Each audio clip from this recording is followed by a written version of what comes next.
Hey guys, welcome to my wrap up of 2012, the books I've read. Was watching a couple of videos earlier today, saw a lot of people I subscribe to doing this. Alright, first we'll start with the books I liked for 2012. I'm just going to do 3 each to keep it short. So, starting with number 3, we've got William R. Forstchen, 1 Second After. This is probably a little different book than most of the people in the booktube community will read. This is a book I really like. I really enjoy books like this. It's kind of like true events in a fictional setting. I've done a review on this. It's on my channel. I really like this book. The second book would be by Chuck Klosterman, The Visible Man. Really good book. If you don't know who Chuck Klosterman is, you need to look him up. Really smart guy. Really guy has good thought processes and will make you think. I really like this book for that, and I've also got a review on my channel for this one. The number one book, top book of the year that I really loved, can't get enough of it. It is a Palahniuk book, Chuck Palahniuk, my all-time favorite author. It is Rant. I really liked Rant. It just blew my mind. Time travel, incestuous relations. It kind of grosses you out in a few places, but not too much. Chuck can kind of get overboard with the grossness, but this has just enough. Really kind of twists and turns will make you think. I really like the way he wrote it. He kind of makes you feel like you're in a group of people sitting around this common area telling a story about how you remembered your best friend or not so much your best friend, and it's just kind of it really drew me into the story. I really liked it. All right, next we're going to go with books that I really did not like. We'll start with number 3, Tell All, Chuck Palahniuk. I feel like he just needed to write a book and keep up with his 1 book a year pace, and this was not a good book. Also, I have to say I bought it basically because I'm a huge Palahniuk fan and I love the cover, and it just felt really flat.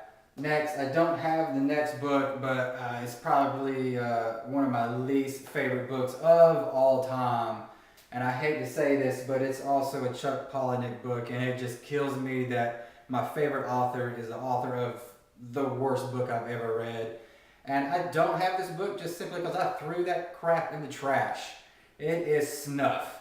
And there's a new friend of mine I just met on YouTube a few days ago. He's a new booktuber. Go check him out. Just a Dust Jacket. He did a review on it. I think that is a great review. He pretty much tells it how it is, and the book sucks. And really don't even want to talk about it. Just really kills me. Just drive a dagger through my heart, Palahniuk.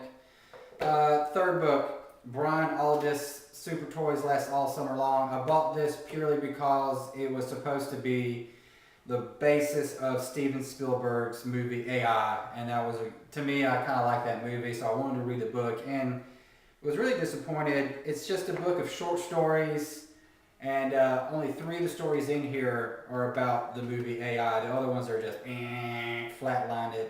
You know, just don't even, wish I never wasted my time on it. And last, these 3 books, in no particular order, are going to be some of my favorite covers of the year. We'll start with this first one.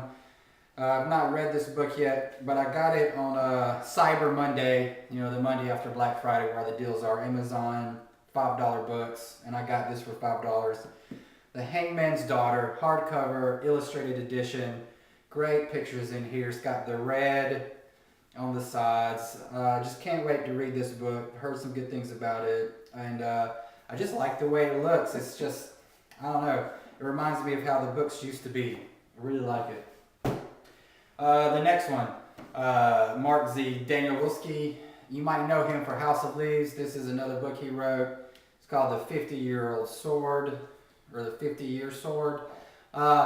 It's kind of one of those cult phenomenon books. He only made 1,000 copies when he first printed it, and you know, you can buy one today on Amazon. I think they're a few $100, but Man, I really like this cover. It's basic orange and it's textured. It has raised kind of like chads, if you know what a chad is. But what I really like about it is if you take the dust jacket off.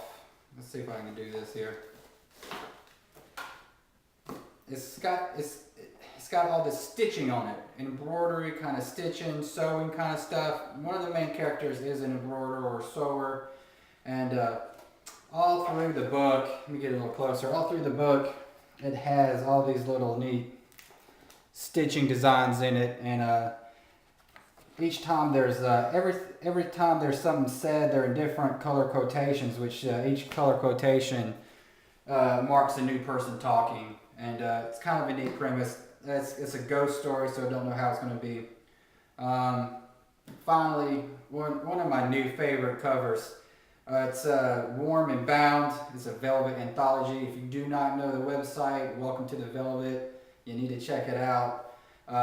If you love YA, you might not like it, but it's a neo-noir website. It's kind of the new fiction. Neo-noir, of course, means the new black, but this is just an anthology of all the authors that contribute on that form, and the cover's just amazing to me. It's got a texture to it, which makes me like it the most. It's velvety in texture. It feels amazing. I just can't stop putting my hands on it, and it's great. I love this. I've just started reading it, and so far the stories are pretty good. So 2012 roundup. Hope you saw a few ideas. Get out there. Let me see yours, and I'll be talking to y'all later.